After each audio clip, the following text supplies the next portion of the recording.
Okay, we will go ahead and call this meeting of the TRPA Operations and Governance Committee to order.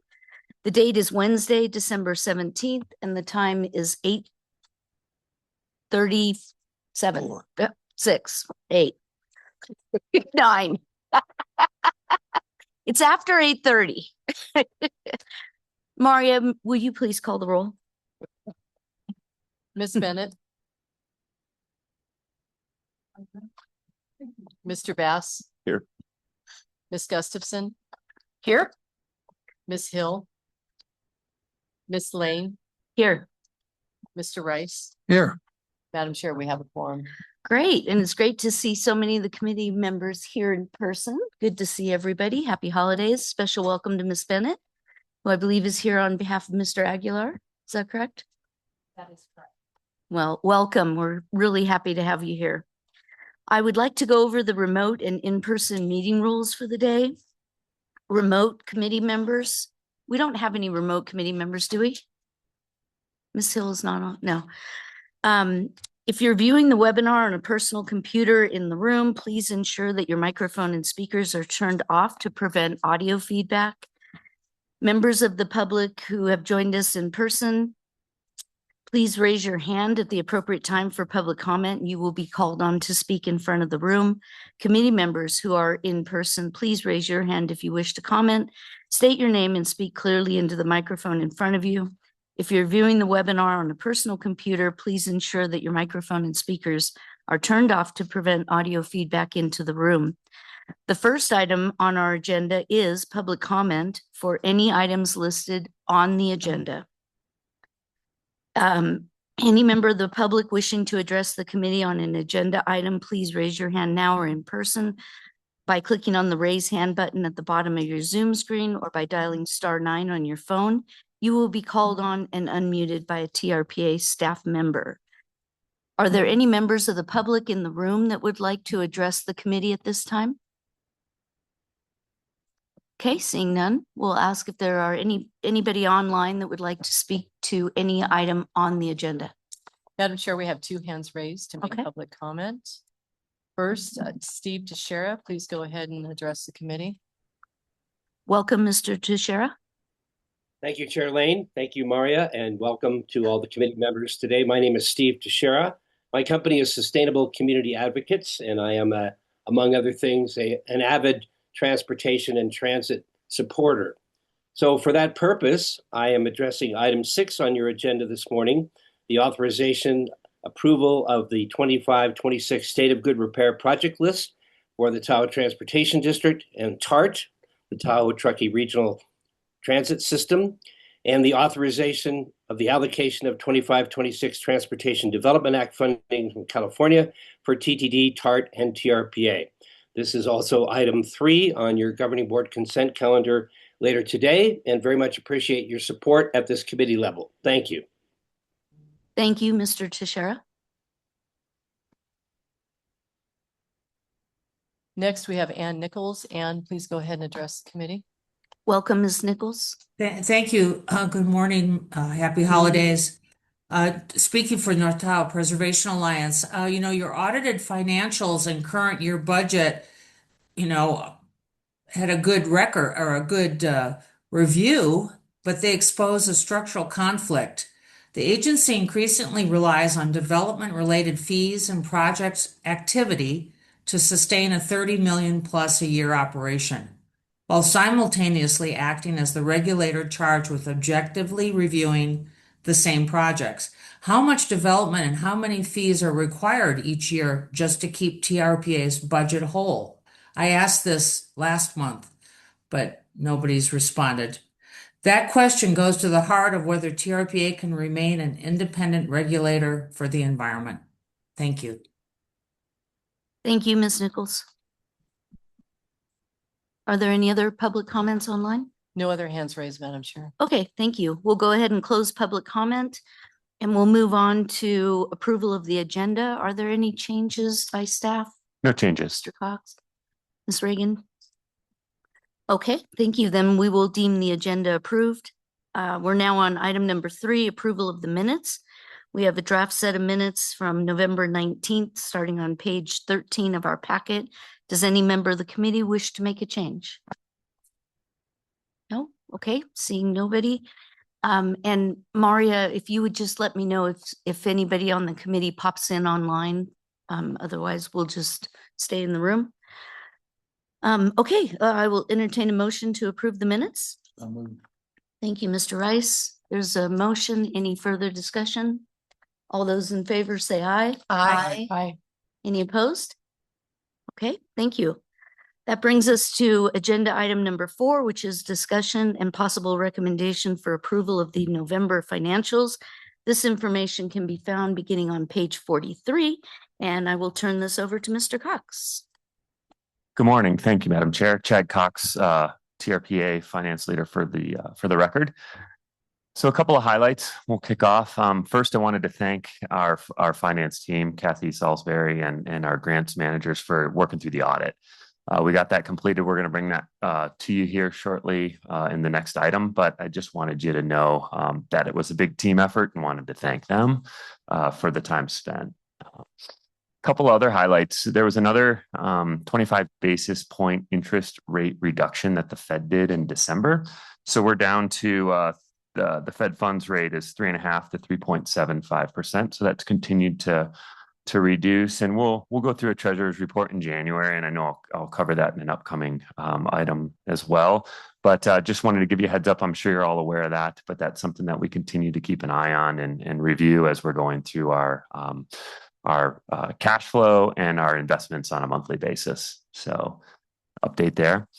From a revenue perspective, and I'll get into the details, revenue and expenditures, we're at 41% of budget, revenue front about 42% of the way through the year, which is right on track. And then from an expenditure perspective, those will continue to ramp, and I'll get into that when we start to talk through those figures. But in general, comps on track, and contracts are lined up with our grant implementation. So those are the highlights. Let's jump to revenue in detail here. So state revenues, we've talked about this, no change. Those are completed. Local revenues are completed at this point. We'll spend down those appropriations throughout the remainder of the fiscal year. Fees for service. I know Ann had a question here. That's roughly 16% of our total revenue year to date. That $2.1 million. We continue to review our fees monthly. The fees associated with our permitting department are down a bit versus our budget and versus last year. They are consistent with fiscal year 2024. Calendar year 2024.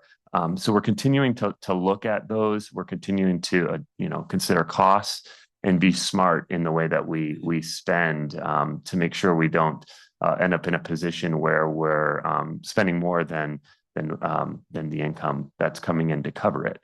To address the question a little bit on fees, the compact is set up in a way, and we're basically just there to cover our costs. Currently, fees are covering almost. We've made progress. They're covering more costs than they used to, but we're currently still about $1 million under, meaning revenues cover up to cost, but the cost is about $1 million higher than revenue, at least as budgeted. So that's just some context there. The other couple items here from a revenue perspective, rent and other revenues, which is our investment revenues, are on track. So no concerns, seems to be in a good position through the fiscal year. And yeah, we'll continue to report out to y'all monthly on these. I don't know if there's any questions on revenue, or if Julie, you want to add anything? Thank you, Chad. Madam Chair, may I? Good morning and happy holidays, everyone. Julie Reagan, TRPA's Executive Director. I mean, that was a great report. And just to underscore what Mr. Cox said in response to public comment, the fees for services is 16% of the overall budget. So Chad has it up on the slide. So you can see, and the cost recovery is something per board direction that we continue to work on. You'll recall we went through a very detailed analysis of our filing fees as compared to the amount of time our staff were, putting forward. And so we still haven't hit that number to recover the permitting staff's costs, but we are making good progress on that. So it's 16% of the overall budget, and it's and last year we had, I think, probably more revenue than anticipated. We are more in a right sizing mode right now, but we're continuing to look at it, and the team is doing a great job, to make sure that we're watching all those closely. Thanks. Ms. Reagan, Madam Chair, Ms. Reagan, could you address in the situation where we might have a complete downturn in permit activity? We obviously either use the staff in another capacity, or we may have to look at staff reductions. That often happens in local government during economic downturns. And I think it's typical, maybe the public doesn't understand that we charge fees to any project that takes additional time. So it's common, not just with TRPA, but the counties, cities, others try to recoup those costs for those special services that not every taxpayer or every ratepayer benefits from. And but we do have that option to reduce our budget. It's unfortunate. Sometimes you don't fill vacancies. Sometimes you have to look at hours reduction. But it's been a long time since TRPA's probably had to do that. It was before my time on the board, but have we done that in the past? Thank you, Member Gustafson. Madam Chair, Julie Reagan again for the record.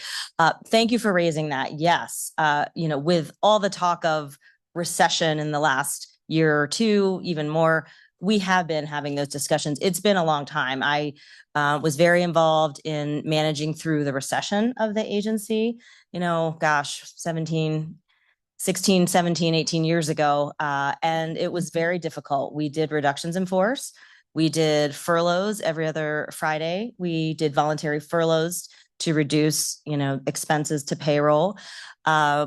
We probably were a little more buttressed than local governments because we outsource as a strategy to retain workforce in the downturns.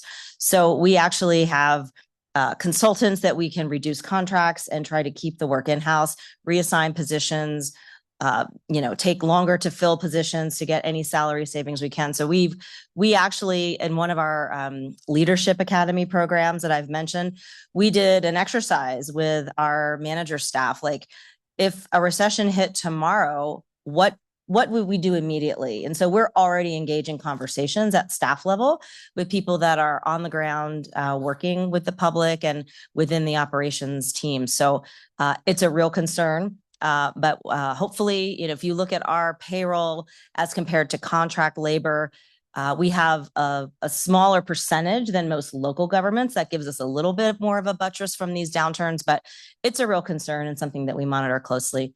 If anything you want to add, Chad? No, you got it. You got it. Great discussion. Are there any other questions? I'm sure. Mr. Bass? Yeah, so I guess my curiosity around the million that we're still not meeting cost recovery on, our number of permits, though, from like year to year hasn't really gone down, or has it come up just as far as like the overall number of permits issued? I think the count is relatively consistent. Cody, what we're experiencing right now is, even though the dollars are down a bit versus last year, the intake or the calls that the team is fielding is still high. So we expect those to land in permits at some point. It's just working itself through the cycle. Yeah. So we're still busy. Definitely. And well, it would make sense to me if we're at that kind of, the ceiling of it, that we would take the million and add that to get to full cost recovery now, rather than trying to do it in a downturn where it's going to create an even higher permit cost, because we're creating less permits trying to cost recover from 600 instead of 1,000, right? So if we're at the top right now is the time that I would think you would want to take and get to full cost recovery on those permits. Madam Chair, if I may, thank you, Member Bass. Great suggestion. We did a full analysis, and we're still getting the data back of, time spent versus fee.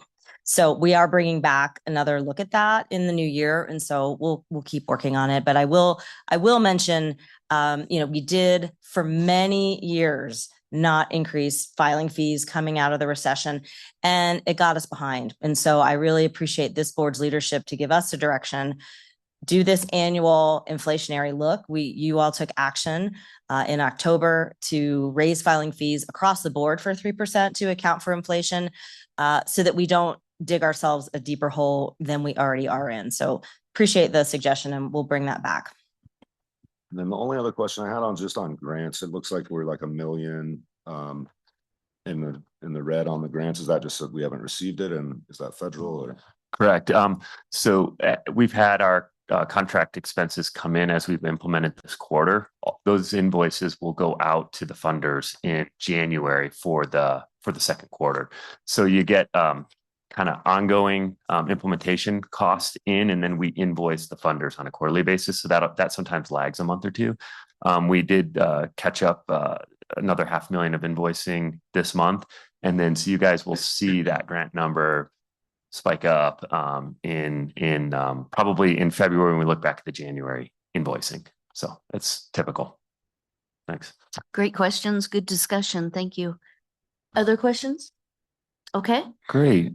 Then go ahead. Mr. Yeah, Fox. jumping over to expenses, just real quick, and this will cover some of this. So comp is right on track, 40%, 42% of the way through the year. Like I mentioned, contracts has come up. Last month, roughly at $900,000 of contracts came in and were paid. This will continue to increase with grant implementation. Majority of our contracts are for implementation, not necessarily what we would consider ongoing operations. So that is where we'd expect, given the amount of contract work we've been able to do and grant work we've been able to do. I did mention last month that the Zion's financing invoicing for the building would be in. That was in and paid. It just hasn't been applied yet in the system. So you'll see that number drop in December. And then otherwise, the other bucket, which is things like some of the building deferred maintenance items that we're continuing to work on, those will continue to come in throughout the year. So no concerns across the expense front. And the thing that is ongoing, like I mentioned, compensation looks good. Any questions on expenses? Okay, quickly on the cash flow. We have $5.7 million of cumulative positive cash flow through November. In the month of December, we had $1.4 million in receipts, which was driven by the income, the grant invoicing from the prior quarter. Cody, you had a question last month around, hey, are you guys seeing payments come in? We are. Accounts receivables down to around $500,000. So we've continued to see we're continuing to get paid. So that's the majority of the $1.4 million in receipts, and the rest is fee income. From a disbursements perspective for the month, we had $2.3 million of disbursements, which is routine stuff, payroll and contract payments. So with that said, like I said, $800K of usage for the month, 5.7 of cash generation, which we'll spend down through the remainder of the fiscal year. So good shape cash wise. And with that concludes my report. Thank you. Are there any further questions of Mr. Cox on the November financials or year to date? Okay, seeing none, then I'll entertain a motion. Move approval or move to recommend to the board There you go. the November 2025 financial. Thank you, Ms. Gustafson. There's a motion. Is there any further discussion? Okay, seeing none, all those in favor say aye. Aye. Any opposed? Roll call vote. Oh, please. yes, thank you. Ms. Bennett, Here. Mr. Bass, Yes. Ms. Hill, Ms. Gustafson, Yes. Mr. Rice, Yes. Ms. Lane. Yes, Madam Chair, the motion passes. okay, Ma- thank you. I Ma- thought Madam we, Chair, go, if we yes, could go just, ahead. if we could just say yay or nay on that one Sorry. for Ms. Bennett. Thank you. Yes. Okay, thank you. Just wanted to clarify for the Yes, record and the no minutes. problem. Thank Thank you. you. Thank you. And I thought we only did roll call votes when we had committee members online. We always do a roll call vote? Okay. Roll call vote. Okay, thank you for that clarification. Sorry about that. Different at some point? Okay, yeah, I thought it had to do with people online, but we'll go ahead and be safe than sorry. Okay, let's move on to item number 5, which is discussion and possible recommendation for approval of the fiscal year 2025 audited financial statements. This item can be found starting on page 63, and we'll turn this over to Mr. Cox. Great, thanks. Chad Cox for the record. First off, just a quick introduction. We're going to have Jeff Ball go through the audited financials, but wanted you to know that, we went through a competitive RFP process again this year in order to select Davis Farr for the third time. As you can see on the slide here, they've won competitive RFPs in 2015, 2020, and 25. So we did go through that process again. We did have a few bids, so it was a good process, and we did select Davis Farr to continue to support us in this effort. Davis Farr specializes in this. They specialize in government audits, and they have been our auditor since 2015. They also are TTD's auditor. So if any of you were on the TT board meeting, you probably saw Mark, who is our past partner, present those. Every 5 years, we do switch partners just so we have different set of eyes on the business. So Jeff is our partner currently, and the manager was Sutapa Ghosh, who supported us also last year. So big thanks to that team. It was a great process this year. I think it went smooth. We are presenting to you 1 month earlier than last year. And we as a staff had reports about 2 months earlier than last year, which enabled us to spend a lot more time as a staff, as department managers going through and writing what's called the management discussion and analysis. That's our narrative and summary of how the year went. We revamped that this year. We tried to de-word it, downsize it, make it more current. And so a lot of time went into that this year. And I'm proud of that. So bottom line is I think the process went smooth. Jeff's going to walk you through the opinion. Spoiler alert, right? No, it's an unmodified audit opinion, meaning there were no material weaknesses, and that could potentially lead to misstatement. So Jeff will walk you through that. But yeah, it was a good process, and so thanks Jeff, thanks Kathy. Kathy is also online in case there's questions. And with that, I will hand it over to Jeff for a short presentation on the audit. Thanks, Jeff. Welcome, Mr. Ball. Thank you. Thank you so much, Chad, for that introduction. Can everyone hear me okay? Yes. Excellent. Okay. Yes, excellent introduction. Thank you so much. Happy to be the engagement partner on the TRPA audit this year. Kind of to set the table a little bit, my goal is to kind of review the required communications that are to be presented to those in governance. There is a formal letter that kind of goes through this information in more detail. It should be the first letter in your staff report. But with that, if we could go to the next slide, I'll kind of talk about the main topics that we'll be covering today. So we'll go over the scope of the engagement of the audit. We'll discuss the separation of management and auditor responsibilities, and then really the meat of it is going through the results of our audit procedures. Next slide, please. Okay, so the scope of the engagement was to conduct an audit in accordance with government auditing standards for the fiscal year ended June 30, 2025, over the following entities: the annual financial statement audit of TRPA, the TSAC audit. We did a single audit over the expenditure of federal awards. And then we also did TDA compliance audits over El Dorado County LTF, El Dorado County STA, and then Placer County LTF as well. Next slide, please. And by the way, I talk quickly, so if anybody has questions, please feel free to interrupt me, or if you prefer to save them for the end, that's fine as well. Next up, we have responsibility. So management's responsibility is to prepare the financial statements and notes so that they're free from material misstatement and in accordance with GAAP, generally accepted accounting principles. Management's also responsible for the design, implementation, and maintenance of a system of internal control that would support those financial statements. The auditor's responsibility is to express an opinion on those financial statements. We are required to conduct our audit in accordance with generally accepted auditing standards and government auditing standards. We do this by planning and performing audit procedures to obtain a reasonable but not absolute assurance that the financial statements are free from material misstatement. And we also issue various other communications to kind of support our procedures and indicate any other items of note for those in governance.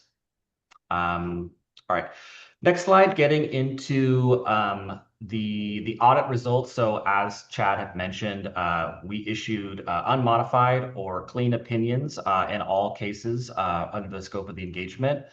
An unmodified opinion is the highest level of opinion that can be provided by an auditors. So I think that's a testament to the hard work that staff put in this year, and everyone was super prepared and very responsive to every one of our requests. So we have a lot of thanks to the team at TRPA for helping support our procedures. The time of the audit began, we began our interim and planning test work in July of 2025. We began our final audit or the substantive procedures for audit in October of 2025. And then we have been able to issue, as Chad mentioned, about a month early this year, our final reports just over the past week or so. As far as risk areas, so in every audit, we're required to perform a comprehensive risk assessment over the entities that are under audit. And every year, we're tasked with identifying areas of increased risk that might warrant some additional substantive procedures. This year, those risks that were identified and required to be communicated to you are dealing with the compliance surrounding the expenditure of federal awards, compliance with TDA requirements, and then also some issues surrounding deposits payable that was noted as part of the last year's audit relating to deposits that maybe have been stale. This is not an indication that anything we identified any problems in these areas. This was a result of our planning procedures to identify additional risks that might require some additional testing. Next section. As part of every audit, we're required to review any significant estimates that management has included in the financial statements. Our job is essentially to evaluate those estimates to determine that management's judgments are reasonable and that they have a sound basis, and then also are those policies and procedures that support those estimates are applied correctly and accurately. Some of the significant estimates that are included in the financial statements include the determination of useful lives of capital assets, the accrual for goods and services that perhaps maybe no invoice has been provided yet. This has to do with accounts receivable estimation at year end. And then the final one here has to do with employee usage of accumulated leave balances. So every year when you're reporting compensated absences, certain estimates and employee usage of leave need to be estimated in order to determine the amount of compensated absences recorded at year end. And if you remember, I believe that last year TRPA implemented a new governmental accounting standards pronouncement implementation to kind of tweak the calculation of that compensated absences liability. So this is just kind of memorializing the fact that estimation has changed a little bit. There's a little more judgment and is included in your financial statements.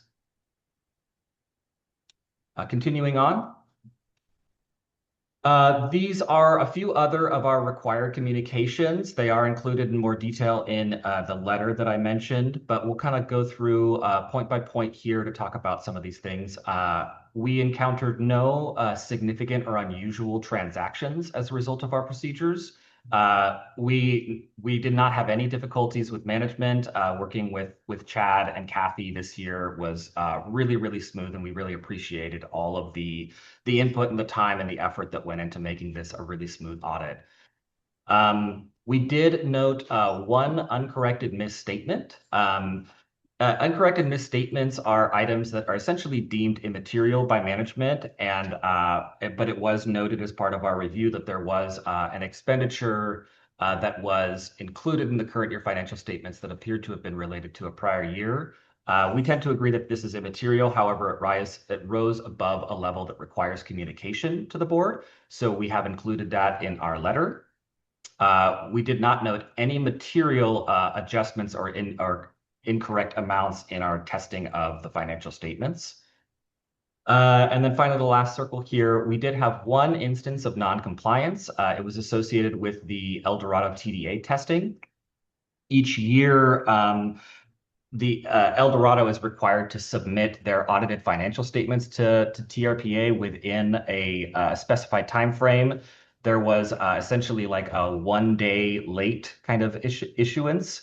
So being a compliance audit, that required communication. It was not something that was deemed overly significant or material, but did require communication in our El Dorado TDA reports.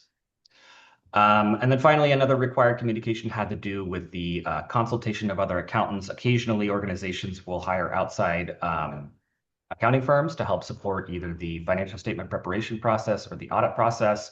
There were no such consultations with other accountants to our knowledge. Mr. Ball, And if I then- could just oh, ask two yeah. quick questions right here. Please, yes. The uncorrected item, what are we talking about dollar wise? What was that expense? I believe it was $25,000. And the only reason that it was material enough to warrant disclosure was because it was in a fund that had lower thresholds for that disclosure. So it was not a material amount of money, but it did require communication. Okay, great.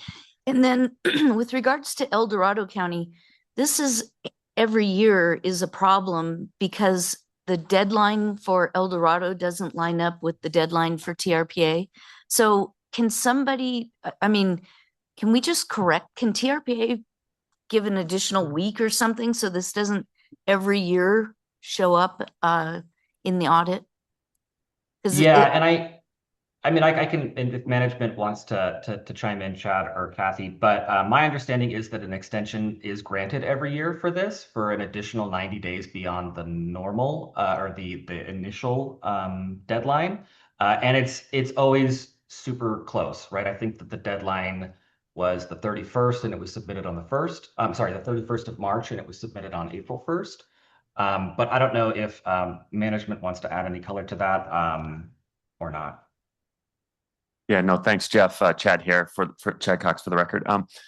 Yeah, we couldn't get an additional extension. It's close. You remember we had 3 of these last year, so we Right. got better on 2 of the 3, and we'll continue to work on it. It's a timing thing. And yeah, I know Kathy has already reached out to see if there's an additional extension we could obtain, and we'll work on that for this Okay. year. Yeah, Cool. thanks. Thank you. Go ahead, Mr. Ball. I Thank you. just want to clarify that there was no additional extension that we're allowed to extend. It's a public utility code, and it is what it is.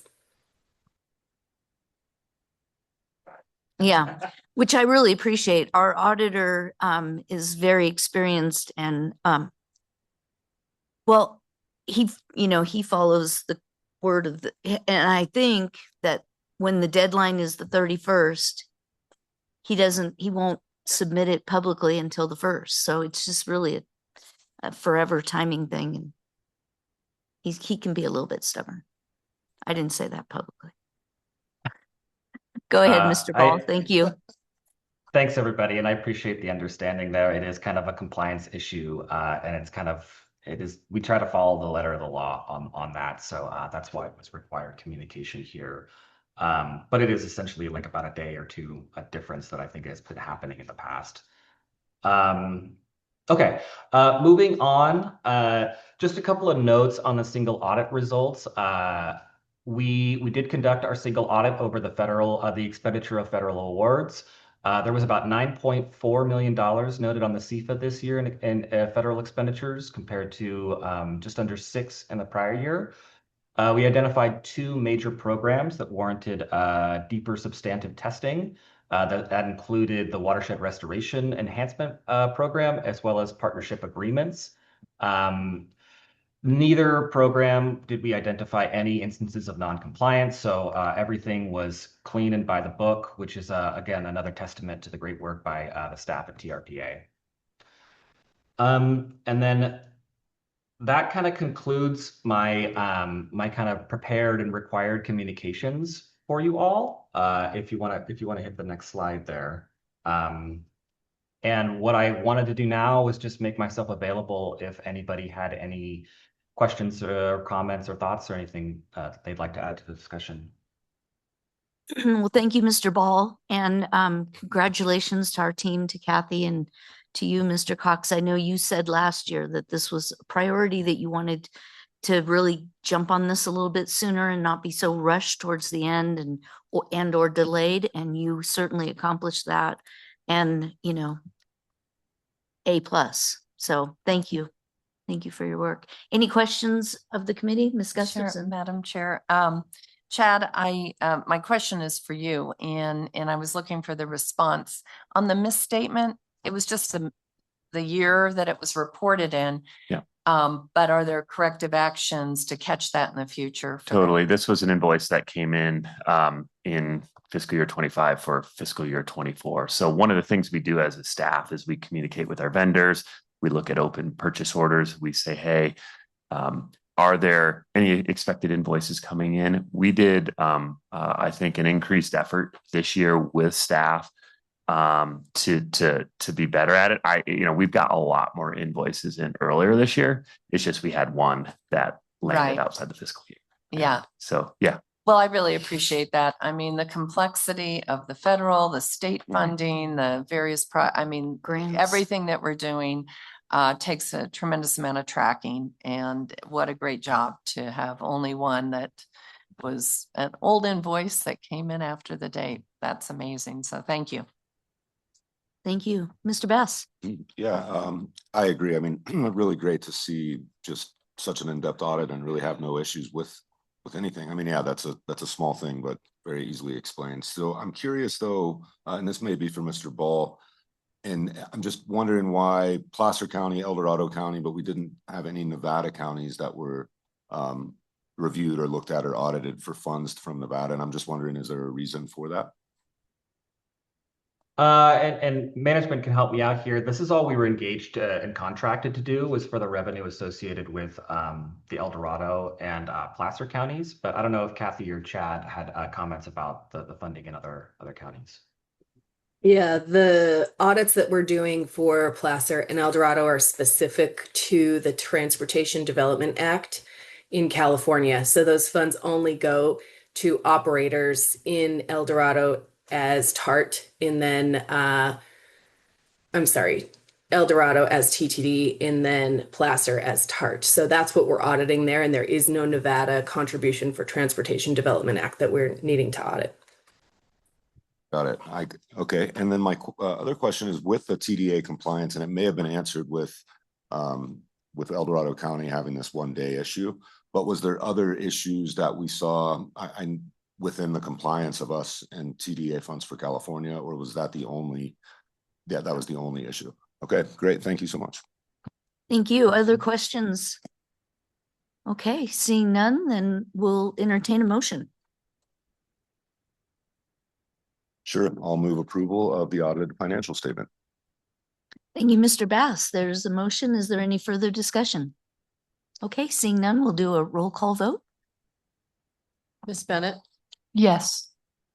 Mr. Bass, Yes. Ms. Hill, Ms. Gustafson, Yes. Mr. Rice, Yes. Ms. Lane. Yes, Madam Chair, the motion passes. great. All right, Congrats. thank Great you. job. Congratulations. Yep. All right, let's move on to item number 6, which is discussion and possible recommendation for approval of the fiscal year 25-26 State of Good Repair project list for the Tahoe Transportation District and Tahoe Truckee Area Regional Transit, which is otherwise known as TART, and authorize the allocation of the 25-26 Transportation Development Act funding for TTD, TART, and TRPA. This item can be found on page 149, and I'd like to turn this over to Ms. Richardson to present the staff report. Thank you, Madam Chair. Good morning. morning. Chair, members of the committee. I'm Kira Richardson, Senior Transportation Planner with the Tahoe Regional Planning Agency for the record. Today, we're seeking your approval or your recommendation of approval to the governing board for the fiscal year 26 State of Good Repair project list and the allocation of TDA funds. Next slide, please. So I know some of you have heard this presentation before, so I'll keep this as brief as possible. But the Transportation Development Act was established in California in 1971 to provide funding for transit capital and operations. There are currently 3 different funding sources available to transit operators under this act, and the funding and other program elements are administered by regional transportation planning agencies, which is TRPA for the Tahoe region. TRPA receives the allocation amounts from the state and the counties, and then we use a formula to calculate the splits between our 2 transit operators. And our formula considers population within each operator's primary service area, the prior year ridership on each of the systems, and then the amount of service that the operator provided in the prior year. Next slide, please. So these are the 3 different funding sources that are allocated through the Transportation Development Act. First is the local transportation fund. These funds are derived from a 1/4 cent general sales tax in each county and then returned to the county that they were generated in. State transit assistance funds are derived from a statewide sales tax on gasoline and then distributed to areas based on population. And then the last source is the State of Good Repair. This is funding from the Road Repair and Accountability Act of 2017, and this is primarily for capital funding. Next slide, please. So here's a breakdown of the total TDA allocations for the last 5 years, including the allocations for this fiscal year, 2026. So each of the 2 operators who receive this funding currently, TART and TTD, receive over $1 million in funding through this program each year. And historically, we've only had the 2 claimants, and that was the case again this year. So we just have Placer County, which is TART, and then the Tahoe Transportation District. And next slide, please. In addition to approving the TDA allocations, we're also seeking the board's approval of the State of Good Repair project lists. So the operators have to submit their project lists each year indicating how they'll spend the State of Good Repair funding. So those projects are listed here and in your packet. TTD is planning on purchasing some maintenance equipment primarily for snow removal on bus stops and at their bus yard. And then TART is planning on using their portion of SGR funds to help support the purchase of a new bus. Next slide, please. And then finally, here's the breakdown of the final FY26 allocations broken down by the fund source and the recipient. And with that, I will take any questions. I'll pass back to the chair. Thank you, Ms. Richardson. Questions? Mr. Bass. Yeah, I got a few here. So, well, one thing that just kind of came to mind with the LTF fund in 22, 23 was like way higher, 21, 22, I think. And then it starts to sink. Have we looked, is that because of EVs and we're not selling as much gasoline, or what is causing that LTF to come down? So the LTF is sales tax, actually. So that it's a volatile funding source, and as STA fluctuates, that would be gas tax. I see. Okay, I have those backwards, but that's just an interesting thing that I noticed. So, this to me, and I've been talking about this for some time with and it's really more on the South Shore issue with TTD. And, California has a fund that will directly support transit operations, the TDA funds. And we have not been able to get Nevada to come with a state match that is, 1/3, 2/3, whatever it is. And there's been a real effort, and I recognize that, and I still want to keep that effort up. But it says really clearly in here that these funds are meant to provide transit services in El Dorado County and in Placer County. We are providing it, but we have also used for many years the TDA funds to provide services in Nevada with no money back in Nevada. And I think that this clearly in the staff report, shows that these funds are for El Dorado and for Placer. And recently, the TART service had to discontinue service in Incline Village and Crystal Bay because there wasn't Nevada money to provide those services. And I think that clearly shows the path that should be taken on the South Shore if Nevada cannot come with the funds. And my intention here is not to try to break up our regional system. It's to try to get the will from Nevada to see that they need to come with funds to continue having these services provided on the East Shore Express. And yes, there is rural funds that don't have anything to do with these, that have come out of the federal government, that provide service between the Minden and a rural area that can have one stop in Tahoe. I'm not talking about that. I'm talking about getting a match from the state of Nevada. And I think it's really important, and possibly that it comes from TRPA, that until that time, these funds need to be spent in El Dorado County until there's a Nevada match to have a regional program. So I'll keep it there, and maybe we talk about it at the full governing board. I'm not really sure, or I'd be curious to hear from other board members or committee members. Ms. Gustafson, did you have a comment? Mr. Rice? Oh, yeah. First of all, it has been a real struggle to keep the funding going that we do have going. Number one, we've had mandates for transportation that were very politically not well received in the state of Nevada. They do not like having the feeling that California is dictating what we should do with our money. And we have provided funding for Lake Link. We have provided funding for transportation that goes all the way from now Zephyr Cove all the way to the college and beyond. And I think that Douglas County has ponied up enough money as it is, and we will continue to pony up that type of money. And we were one of the first ones to get behind TTD and the funding of TTD, because they had no way of funding from year to year to year to year. And we have now taken care of that problem, at least to the best of my knowledge. So without starting a bi-state feud going here, Douglas County has ponied up quite a bit of money for transportation in this basin. So I disagree. Yeah, no, and Mr. Rice, I agree that definitely Douglas County has come with Lake Link funding. The city also has matched that exact amount of funding from the city's contribution to Lake Link, along with a lot of other private organizations and people around the South Shore to make Lake Link, and it's great. But it's also part of the event center conditions of the permit for the event center for Douglas County to provide that funding. What I'm really talking about is the state of Nevada. I'm not talking about county by county. I'm talking about the legislature.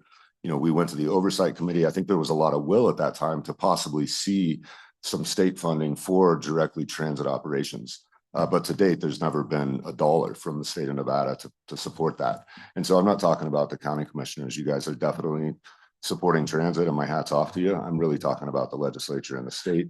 And I get they don't have a gas tax. They don't have this built in, and there's no toll roads. And we cannot even get a tax on diesel. I get it. And so I'm not, but I think that it's up to us to try to push that narrative. And sometimes it takes saying, well, we're not going to pay for it anymore. And then maybe that brings them with a checkbook so they don't lose the service. Well, and I think we've been having this conversation at the TTD level. Thanks a lot to your leadership. And I think that all in all, TTD is doing a much better job managing the funds that they get from TRPA specifically for transit. And because of these conversations, we're really starting to understand where the allocations are going, and we're starting to true that up. So it is still a good conversation. It's probably a better conversation to have with TTD specifically as we continue to do that. So you always bring up good points. Are there any other comments by our committee members? Ms. Bennett? I can say that now, if you are wanting to get the state of Nevada involved, the budget and BDRs are starting in the next couple of months, and now would be the time to start working on that. Yeah, thank you, Ms. Bennett. And Ms. Hill, who's a member of our committee, but was not able to join us today. She's been really at the forefront of trying to make sure, as you point out, that there were general fund dollars committed by the state of Nevada, that even the state of California, we need to start working on our delegation to start bringing those kind of funds. So it's a good conversation to continue to have as we continue to work out the kinks on this. And today's item is simply to allocate the TDA pass-through dollars that we do have to the right entities, TART and TTD. So are there any other further questions from the committee on this item? And if not, then I would entertain a motion. I will motion. Ms. Bennett, thank you. Motion to recommend to the governing board approval of the allocations for TDA. Any further discussion? Okay, roll call vote, please. Ms. Bennett, Yes. Mr. Bass, Yes. Ms. Hill, Ms. Gustafson, Yes. Mr. Rice, Yes. Ms. Lane. Yes. Madam Chair, motion passes. All right, thank you. Let's go to upcoming topics. I believe there are 4 motions that have to be made separately. Oh, I didn't pick up on that. Oh, yes. They're on the screen. Okay, they are on the screen, so we'll go with motion number 2. I will motion for motion 2. Perfect. Thank you, Ms. Bennett. You're coming through for us. Thank you. There's a motion. Is there any further discussion on the motion before us? May we please have a roll call vote? Ms. Bennett, Yes. Mr. Bass, Yes. Ms. Hill, Ms. Gustafson, Yes. Mr. Rice, Yes. Ms. Lane. Yes, Madam Chair, motion passes. thank you. And motion number 3.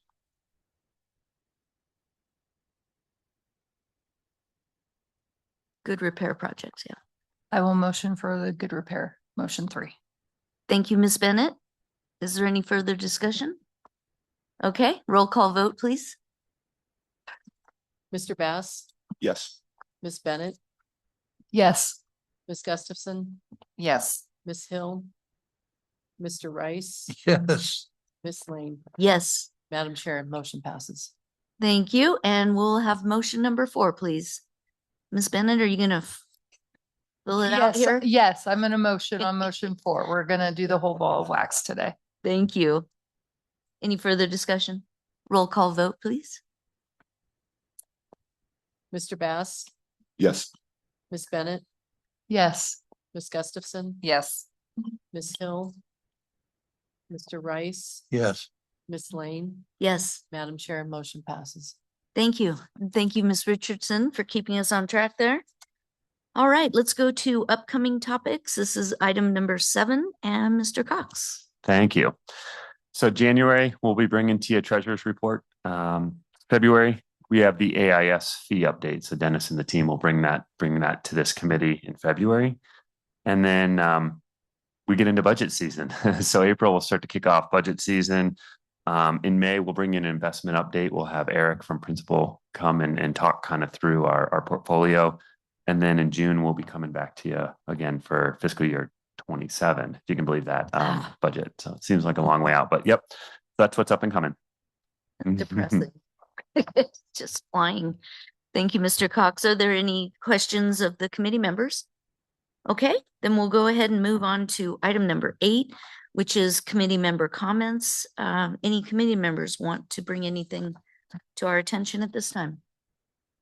Okay, seeing none, we'll move on to public interest comments. This is our final matter of business, and it's an opportunity for the general public to comment to the Operations and Governance Committee on any items listed or not listed on the agenda. Are there any members in the room that would like to address the committee at this time? Okay, seeing none, are there any public online?